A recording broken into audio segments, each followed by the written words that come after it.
어느 교회 목사님이 교회 출입문에 신천지 및 이단 출입 금지 스티커를 붙였습니다.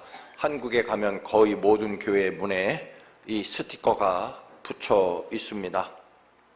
그 다음날 초등학교에 다니는 담임 목사의 두 딸이 예배당에 들어가다가 못 보던 스티커를 보게 됩니다.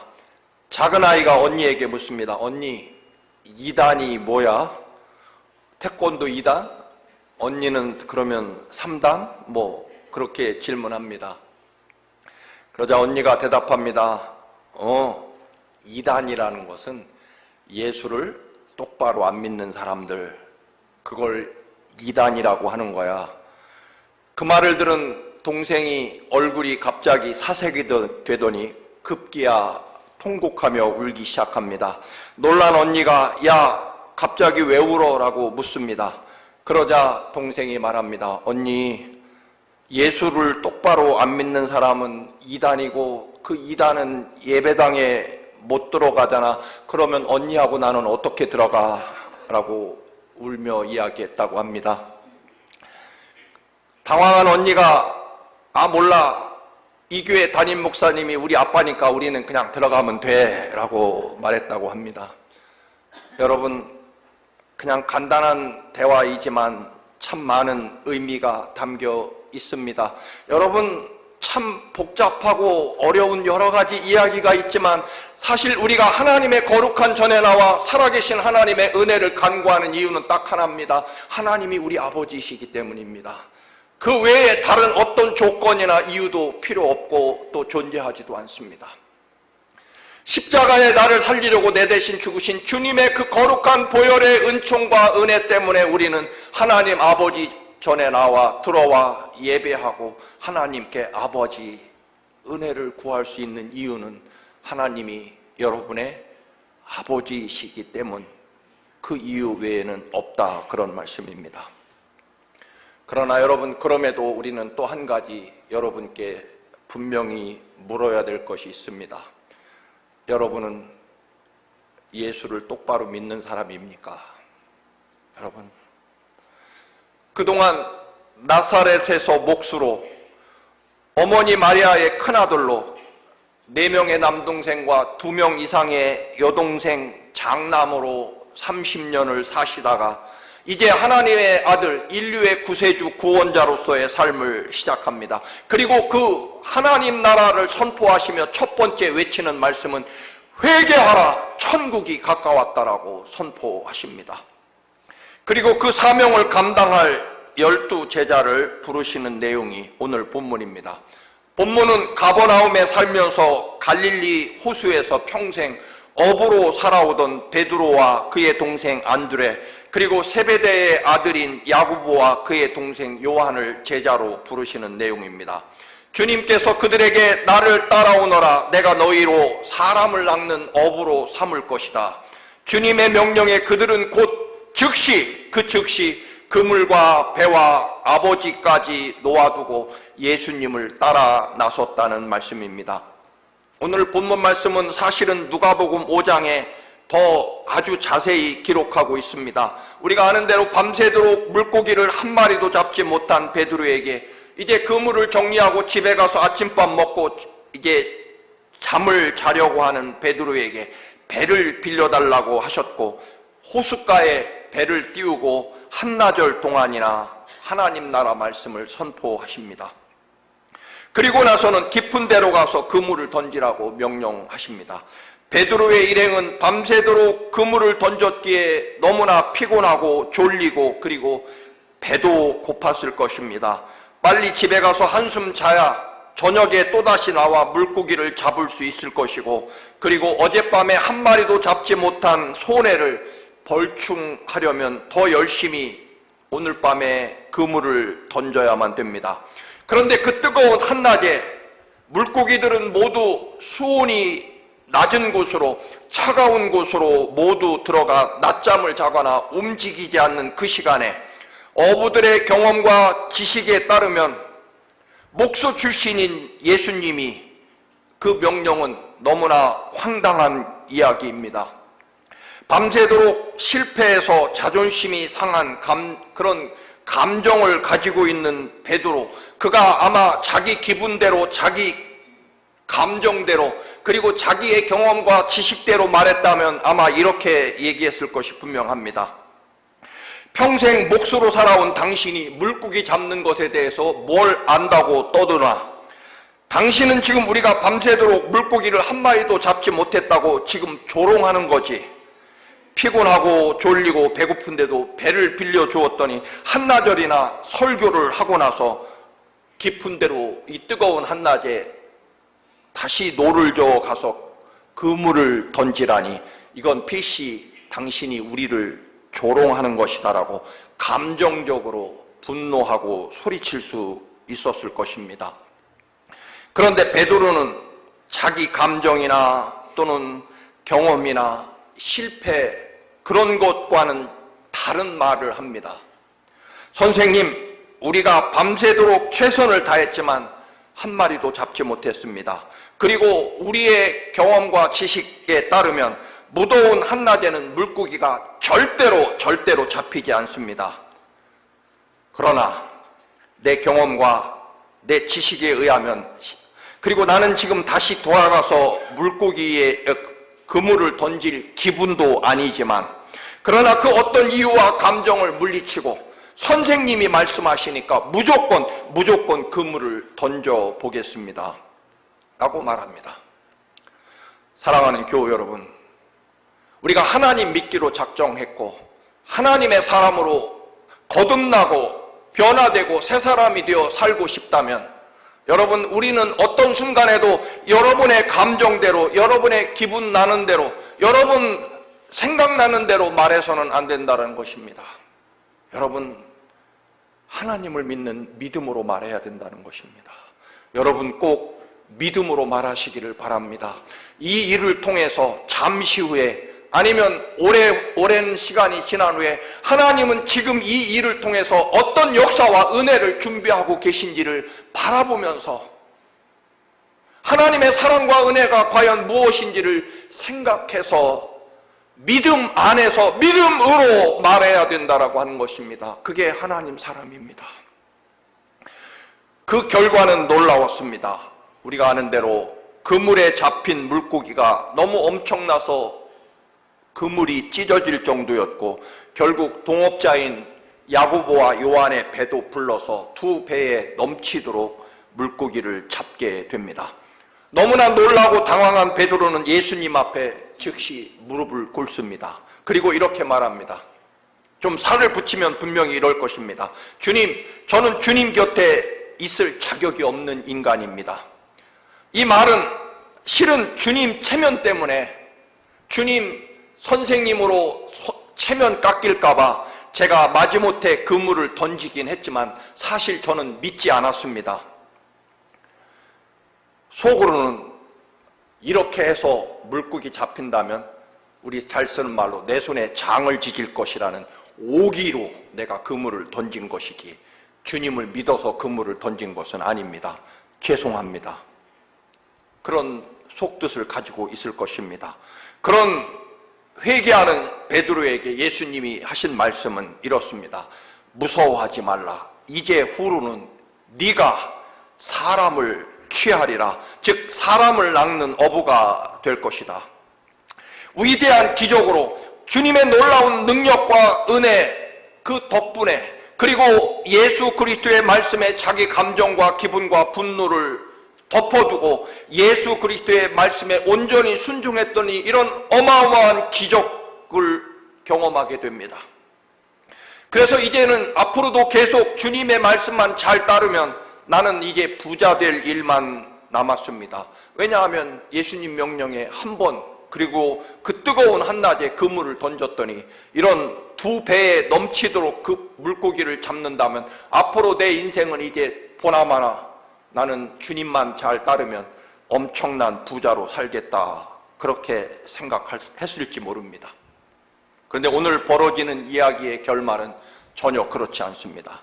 사람을 낚는 어부로 삶의 방향을 완전히 바꾸라고 하는 거룩한 소명을 받게 된다는 것입니다. 베드로와 새 제자는 지금까지 살아온 인생은 어부였습니다. 어부 일을 해서 가족들을 부양하고 먹여 살려야 됩니다. 그런데 이것을 버리고 전혀 달라지는 인생을 살아야 된다는 것입니다.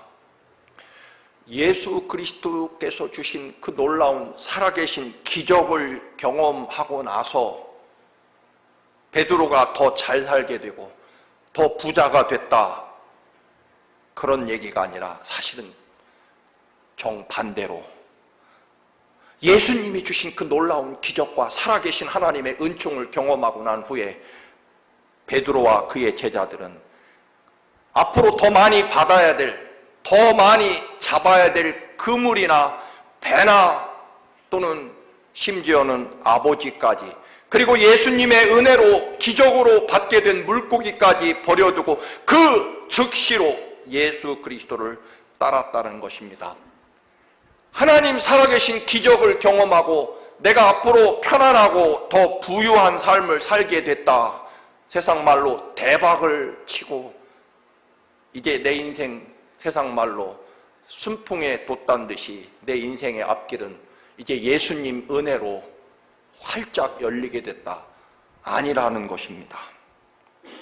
예수님이 주신 그 놀라운 기적 때문에 부자가 되는 게 아니라 그 기적으로 잡은 물고기도 버려두고 앞으로 부자로 만들어줄 배도 버리고 앞으로 그 부자가 되기 위해서 수없이 던져야 될 그물도 버려두고 그리고 자기가 책임져야 될 아버지까지 버려두고 예수 그리스도를 따라 이제 베드로의 삶과 제자들의 삶은 철저한 고난과 희생과 또 아픔과 심지어는 이제 죽음까지 감내해야 되는 길로 걸어가기 시작했다는 것입니다. 말이 좋아서 사람 낚는 어부지, 결국 베드로야 너는 이제 죽었다, 그런 말입니다. 여러분, 다시 말씀을 드리면 베드로가 믿지 못했지만 그래도 자기 모든 감정과 경험을 누르고 예수님 말씀에 순종했더니 엄청나게 물고기를 잡았고 그리고 앞으로도 계속 순종해서 부자가 됐다, 그리고 행복하게 오래오래 부모님과 함께 잘 살았다, 그런 아름다운 옛날 얘기가 아닙니다. 사실 우리 믿음은 여기까지만 믿고 싶을 것입니다. 저도 그렇습니다. 예수님 만나서 예수님 은혜로 잘 되는 인생, 그게 내가 바라는 믿음이고 내 믿음은 거기까지만 믿고 싶은데 우리의 믿음은 사실 여기서부터 새롭게 시작된다는 것입니다. 우리는 주님이 주신 기적과 은혜로 잘 살고 싶은데 그 기적 때문에 전혀 다른 새로운 삶이 시작된다라고 하는 것, 그게 거듭남이고 변화되는 것이고 새로워지는 것이다라고 하는 것입니다. 그래서 베드로와 제자들은 이제 예수님 주신 그 위대한 기적 때문에, 하나님 살아계심을 보았기 때문에, 예수 그리스도의 말씀에 순종하면 어떤 역사가 일어나는지를 구체적으로 경험했기 때문에 이제 내 생명과 삶을 예수 그리스도에게 맡기고 기꺼이 예수 그리스도의 말씀과 삶에 내 생명과 삶을 드릴 만큼 주님이 내게 주신 기적과 은혜는 너무나 컸다, 그런 말씀입니다. 이제 주님을 만난 우리는 오늘 말씀 제목처럼 소유하는 삶이냐 존재하는 삶이냐를 결정해야 된다는 것입니다. 물론 이 제목은 너무 유명한 에르히 프룸이라는 사람이 쓴 소유냐 존재라는 아주 인문학적으로 대단히 역사적으로 뛰어난 책 제목을 빌려왔습니다만, 예수 믿고 거듭나고 새 사람이 되어서 진정 예수 그리스도가 내 생명과 삶의 주인이 된다라고 하는 것은 결국 소유하던 삶을 버리고 존재하는 삶을 살아간다는 말씀일 것입니다. 모든 일과 모든 직업과 모든 직책이 여러분 다 하나님 앞에 거룩한 소명을 받은 자리이고 직책입니다. 우리는 혹시 착각하기를 목사만 거룩한 소명을 받은 직업이고 또는 대통령 직위만 거룩하다고 생각하지만 절대로 그렇지 않습니다. 우리는 우리의 주어진 삶과 일과 그 어떤 것도 소명으로 거룩한 하나님의 부르심으로 받아들여야 됩니다. 그런데 그 차이가 있습니다. 일반적인 직업이나 일과 하나님이 부르신 거룩한 소명과 어떤 차이가 있느냐? 직업의 종류의 차이가 아니라 똑같은 일이지만 중요한 차이는 그 일과 직업을 돈의 가치로 따지고 내 욕망을 채우고 나의 즐거움과 편안함을 위해서 하는 일은 직업일 것이고, 그 모든 것들을 하나님과의 관계에서 판단하고 평가하면 내가 하는 일, 내가 하는 직업, 내가 가지고 차지하고 있는 위치를 언제나 살아계신 하나님과의 관계에서 평가하고 판단한다면 그것은 소명이 되는 것입니다. 예수 그리스도의 말씀과 삶, 십자가의 사랑과 부활의 승리가 내 삶의 이유와 존재가 된다는 뜻이고, 내가 뭘 하고 뭘 하지 않고 무엇을 선택하고 또는 무엇을 버리는 그 기준이 예수 그리스도께서 십자가에 흘리신 그 거룩한 보혈의 사랑이 내 삶의 판단 기준이 된다고 하는 것, 그것이 거듭났고 새 사람 된다는 의미일 것입니다. 더 간단하고 쉬운 말로 언제나 하나님 눈치를 살피는 사람이 그리스도인이다 라고 하는 것입니다. 그럼 우리는 늘 어려운 사람, 사랑하는 사람의 눈치를, 좋은 의미의 눈치를 보지 않습니까? 그리스도인이라고 하는 것은 예수님 눈치를 살피며 사는 사람입니다. 그래서 베드로와 3명의 제자들은 예수님이 주신 기적으로 이제 우리 인생은 끝났다, 걱정 없다라고 생각했는데 주님의 명령은 다 내려놓고 나를 따르라라고 하는 말씀입니다. 그래서 여러분, 기적을 경험하게 되면 오히려 때로는 그 기적이 내 삶을 편안하고 풍부하게 만드는 것이 아니라 오히려 정반대로 아프고 무겁게 만들기도 한다는 것입니다. 여러분, 사랑에 빠지면 다 좋기만 합니까? 그렇지 않습니다. 이제 소유와 존재의 의미를 우리가 부여하게 됩니다. 여러분, 존재라고 하는 것은 내가 하나님 아들이라는 뜻입니다. 하나님 아버지께서 예수 그리스도를 십자가에 우리 대신 죽게 하시면서까지 회복하게 하신 것은 무엇이냐면 우리가 하나님의 자녀라는 뜻입니다. 우리가 하나님 백성으로 살아가도록 하나님과의 관계를 회복하기 위해서 아들 예수 그리스도를 십자가에 대신 죽게 하신 것입니다. 그래서 우리는 하나님 자녀라는 존재의 의미를 가지고 살아가는 사람이라는 뜻입니다.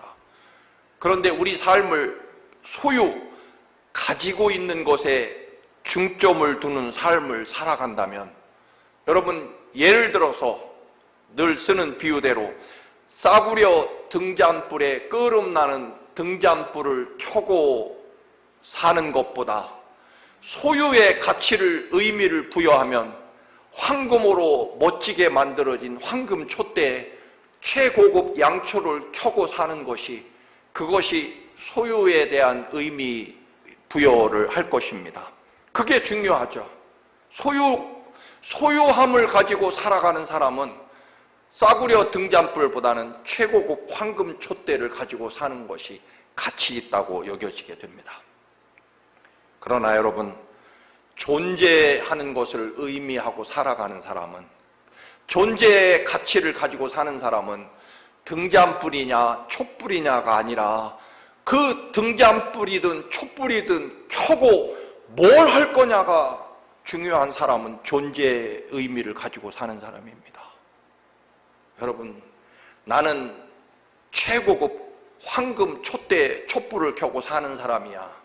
그건 소유의 삶일 것이고, 소유의 의미를 부여하는 사람일 것이고, 나는 등잔불이든 촛불이든 그 불 켜고 도대체 뭘 할 거냐? 여러분, 공부를 할 거냐? 또는 길쌈을 할 것이냐? 촛불을 켜고 하나님 앞에 성경을 읽으며 하나님이 주신 꿈을 꿀 것이냐? 촛불을 켜는 의미, 그리고 촛불을 켜고 도대체 뭘 할 것이냐라는 그 의미를 가지고 사는 것을 존재의 의미라고 할 것입니다. 더 말씀드린다면 여러분, 시계가 소유의 의미를 부여하는 사람은 이 시계가 몇 달러짜리이며 어느 나라에서 생산되고 브랜드는 무엇인지, 어떤 명품 브랜드인지가 의미를 부여할 것이고, 그래서 많은 값을 지불하고 유명한 명품 시계를 가지고 있으면 그는 행복할 것입니다. 왜? 소유가 그의 삶의 의미이기 때문에. 그렇다면 반대로 값이 저렴한 시계를 찬 사람을 은근히 무시하고 교만한 채 살아갈 것입니다. 왜? 소유가 그의 삶의 의미이기 때문에.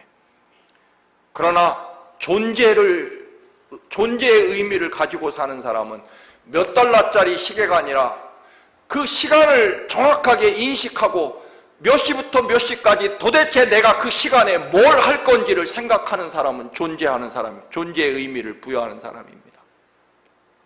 얼마짜리 시계가 아니라 아침 8시부터 저녁 8시까지 나는 그 시간에 도대체 뭘 하고 살아야 될 것인지, 어떤 생각을 하고 어떤 계획을 세우고 몇 시부터 몇 시까지 어떤 공부를 하고 어떤 책을 읽고 어떤 꿈을 꿀 것인지, 그것을 위해서 시계를 사용하는 사람이 존재하는 삶일 것입니다. 예수를 믿는다라고 하는 것은 그동안 소유하는 삶의 의미에서 이제 거룩하시고 살아계신 하나님의 그 놀라운 은총이 내 생명과 삶을 이끌어 가기 때문에 하나님이 내게 주신 은혜의 기쁨과 감사는 너무나 이 땅의 그 어느 것과도 비교할 수 없는 살아계신 하나님의 놀라운 은총이 내 생명과 삶과 영혼을 붙잡기 때문에 그 놀랍고 강한 하나님의 살아계신 능력과 은혜가 내 삶 속에 들어오는 순간부터 예수님이 십자가에 나를 살리려고 흘리신 그 거룩한 붉은 보혈의 피가 내 영혼과 내 혈관에 흐르는 순간부터 나는 거룩한 하나님의 구원받은 백성으로서의 존재로 살아간다는 것입니다.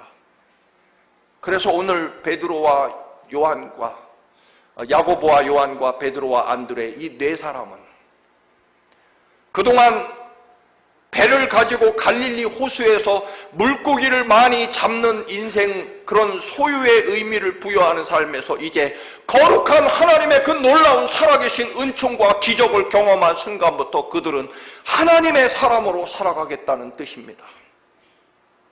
여러분, 물론 그렇다고 해서 우리는 모든 것을 다 없어도 된다, 포기해야 된다, 그런 말씀이 아닙니다. 저도 은행 통장이 있고 신용카드가 있고 여러분, 또 은퇴 후에를 걱정하는 사람입니다. 그러나 분명한 것은요, 살아계신 하나님을 만나는 순간부터 내 삶의 의미는 여전히 내가 그물을 던지고 여전히 시계를 가지고 살아가지만 이제 그 시계의 소유가 아니라 시계를 가지고 시간을 정해서 무엇을 어떻게 살아계신 하나님의 그 놀라운 영광과 은혜 가운데 살아갈 것이며 하나님이 주신 놀라운 소망과 꿈을 꾸며 그 시간 안에 살아갈 것인지를 생각하는 사람으로 변화되는 것이, 그것이 거듭나고 변화되는 하나님의 사람이라는 것입니다. 여러 번 말씀드렸습니다만 저는 원래 꿈이 법과대학에 가서 판검사를 하든지 아니면 최소한 장관을 할 것이라고 믿었습니다. 그 촌동네 시골 면수제에서 여러분 우물안 개구리로 잘났다고 생각하며 산 시절이 있었기 때문입니다. 그런데 공주 신기산 산꼭대기에서 정말 찬란하고 신비한 영원한 하나님 나라를 보는 순간 정말 예수 그리스도께서 이 땅에 오셔서 나를 살리기 위하여 십자가의 그 처절한 고난과 시련을 겪으며 피를 쏟으며 내 대신 죽으시는 주님의 그 모습을 보는 순간 여러분, 내 삶은 더 이상 소유가 아니라 하나님의 거룩한 구원받은 백성으로서의 존재의 의미를 가지고 이제부터 하나님의 영광을 위해 어떻게 살아갈 것인지를 고민하는 삶으로 바뀌었다는 것입니다.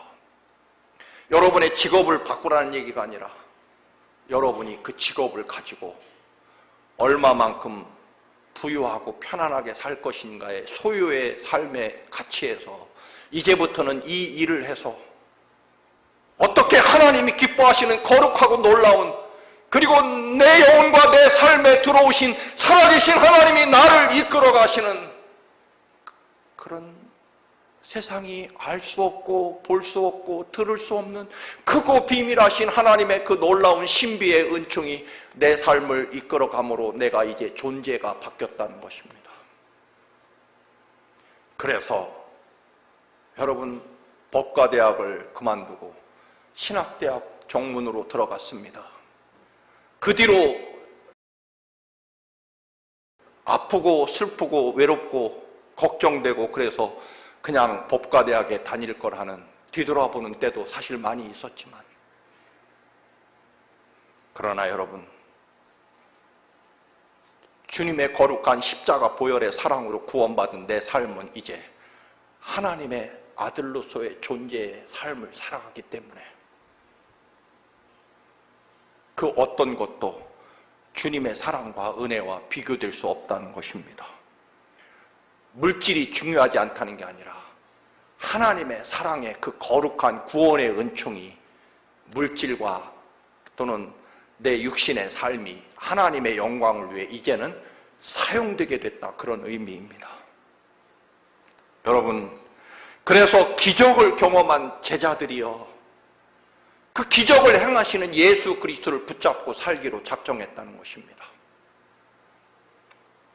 여러분, 우리는 예수 믿는 목적이 예수 믿기 전보다 예수님 덕분으로 더 잘 살려고, 예수 믿기 전보다 예수님 하나님 은혜와 능력으로 더 많은 돈을 벌고 더 많은 지위와 더 많이 편안하고 행복하게 살려고 예수를 믿는다. 즉 세상 사람보다 더 잘 살려고 예수를 믿는 게 아닙니다. 우리는 예수 그리스도께서 십자가에 죽으시면서 흘리신 그 거룩한 보혈의 은총을 감당하지 못해서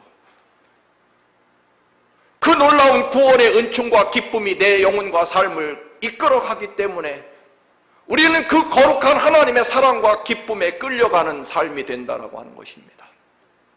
그리고 내 삶은 이제부터 주님이 부여하신 거룩한 소명에 의해서 살아가는 삶이 된다. 그래서 오늘 베드로와 세 명의 다른 제자들은 결국 지금까지 소유 더 많이 물고기를 잡으려고 씨름하던 갈릴리 호수를 떠나 배를 육지에 대고 그 배와 그물과 예수님의 은총으로 잡은 물고기까지 버려두고 예수를 쫓아갔다. 사랑하는 교우 여러분, 애벌레는 여러분 어린 시절에, 지금은 없겠습니다만, 비단 실크 실을 만드는 누에를 여러분 키웁니다. 애벌레 누에들이 얼마나 엄청나게 뽕나무 잎을 갉아먹는지 여러분 잠실이라는 곳에 들어가 보면요, 그 문을 열면 그 작은 애벌레 누에들이 뽕잎 갉아먹는 소리가 사각사각 온 방 안에 가득할 만큼 엄청나게 먹어댑니다. 그런데요, 그 애벌레가 나방이 되는 순간부터는 여러분 뽕나무 잎은 쳐다보지도 않고 먹으면 죽을 것입니다. 나방이 된 이 애벌레는요, 그 다음부터는 꽃을 찾아다니며 꿀을 따는 그런 존재로 바뀝니다. 그래서 바울사도는 고린도후서 5장 17절에 말씀합니다. 그런즉 누구든지 그리스도 안에 있으면 새로운 피조물이라. 이전 것은 지나갔으니 보라 새 것이 되었도다. 제 친구가 러시아와 한국의 IMF로 파산을 한 적이 있습니다. 처음에는 하나님을 원망하고 불평했습니다. 제가 예배도 열심히 참석하고 11조도 열심히 드렸는데 오히려 망하게 하시다니요, 하나님. 그렇게 울부짖다가 주님의 음성을 듣습니다. 너는 회사와 돈과 사장자리를 믿었느냐? 아니면 나 여호와 하나님을 믿었느냐? 친구는 그렇구나. 내가 비록 사업은 파산할지라도 살아계신 하나님 여호와의 거룩한 아들로서의 믿음은 파산하지 말자. 결국 그는 저를 불러다가 폐업 감사 예배를 드리고 멋지게 재개합니다. 이후부터 소유하는 삶이 아니라 어떻게 내 삶을 통해 하나님께 영광을 돌릴 것인가 하는 하나님의 자녀로서의 존재의 삶을 살아갔다는 것입니다. 요셉이 소유의 의미를 두었다면 타국의 노예로 팔려가고 감옥의 사형수가 됐을 때 그는 아마 삶을 포기했을 것입니다. 소유의 의미를 두었다면. 그러나 요셉은 소유가 아니라 하나님의 거룩한 아들로서의 존재의 의미를 가지고 살았기 때문에 감옥이든 사형수든 노예든 나중에 자기를 팔아먹은 형들을 만났을 때 그는 소유의 삶이 아니었기 때문에 형들에 의해서 모든 것을 잃어버린 그런 삶이 아니었고 하나님의 거룩한 아들로서의 삶을 살았기 때문에 형님들에게 뭐라고 말합니까? 형님들이 나를 노예로 팔아먹은 게 아닙니다. 하나님이 하나님의 구원의 역사를 이루시려고 나를 앞서서 먼저 보내신 것입니다 라고 말합니다. 이것이 소유가 아닌 존재의 삶입니다. 여러분, 다니엘과 세 친구가 소유의 의미를 두었다면 그들이 차지하고 있는 장관 자리나 총리 자리를 지키려고 우상에게 절하고 여러분 기도를 중단했을 것입니다. 그러나 그들은 차지하고 있는 장관 자리나 총리 자리, 소유의 의미를 둔 것이 아니라 우리는 언제 어떤 순간에도 나를 사랑하시고 나와 함께 하시며 나를 위해 십자가에 죽기까지 사랑하시는 그 거룩한 하나님의 자녀로 존재하고 있었기 때문에 여러분 기꺼이 예루살렘 창문을 향해 열어놓고 기도를 하고 사자굴로 던져지고 여러분 우상에게 절하는 것을 거부하고 7배나 뜨거운 용광로에 던져지게 됩니다. 사랑하는 교우 여러분, 우리는 절대로 소유하기 위해 사는 사람이 아닙니다. 거룩한 하나님의 그 놀라운 사랑과 은총 안에서 하나님의 자녀로 존재하며 살아가는 사람입니다. 여러분, 이런 기쁨과 놀라운 구원의 은총으로 사시는 여러분이 하나님의 자녀로 늘 존재하며 살아가시는 여러분의 믿음이 되시기를 주님의 이름으로 축원합니다. 아멘. 우리의 생명과 삶을 지키시고 인도하시는 아버지, 우리는 아버지 이 땅에서 없어질 소유를 위해 살아가는 삶이 아니라 우리를 위해 십자가에 죽기까지 사랑하신 그 거룩하신 주님의 아버지 구원받은 백성이며 자녀로 존재하며 살아가게 하옵소서. 예수 그리스도의 이름으로 기도드립니다. 아멘.